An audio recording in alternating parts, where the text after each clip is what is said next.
Big news this morning. ISIS militants in Syria on the verge of capturing a key town that is on the border of Turkey. Now, just moments ago, the Turkish president warning that Kobani is about to fall, despite the airstrikes that we have been doing for the past couple of weeks. Welcome, everybody. Brand new hour of America's Newsroom starts now. I'm Martha McCall. And I'm Bill Hemmer. Good morning. Morning to you, Martha. Turkey's president saying today that coalition airstrikes may not be enough to stop ISIS. Only days after his prime minister vowed Turkey would not let ISIS capture that town, Kobani. Turkish tanks, ground troops stationed along the border, but no sign of intervention. Kobani just the latest domino as ISIS spreads across the region. Former Defense Secretary Leon Panetta today blaming the rise of ISIS on President Obama's decision to withdraw all of our troops out of Iraq against Panetta's advice.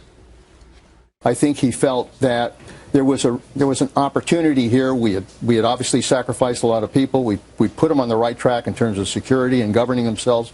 And I think his hope was that somehow this thing would all go in the right direction. But the fact was, unless we had that presence there, we would lose the leverage on Maliki to keep him in the right place. More from Leon Panetta there. Ed Henry joins us now live at the White House. So as the White House commented on what seems to be at this point, Ed, the imminent fall of Kobani.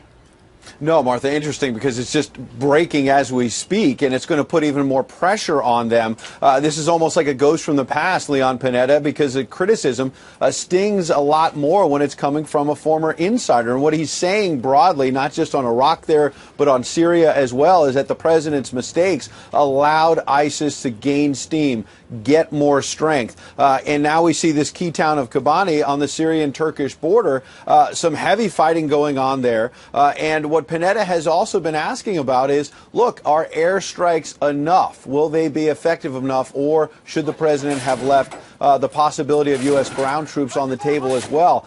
When you have the Turkish President Erdogan now saying that from his side of the border, it appears that Kobani is falling to ISIS, to these Islamists, to these extremists, it's raising more questions about the effectiveness of these airstrikes. Well, a lot of complicated things on the Turkish president's plate in terms of their assistance and where they have stood on all of this. And that also came up with some comments that he wasn't too happy with by the vice president.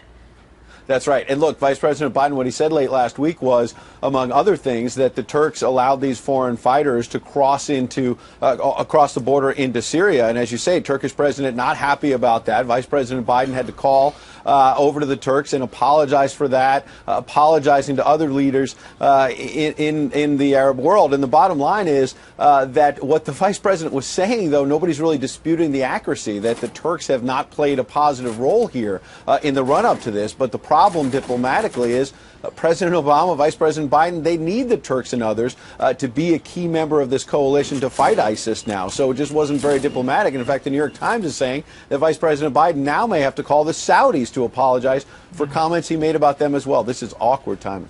But folks say, as you point out, Ed, that what he said was accurate, and maybe this action on their border now will stiffen the spine of Turkey in terms of what needs to be done there. We will see. Exactly. Ed, thank you so much. Good to see you.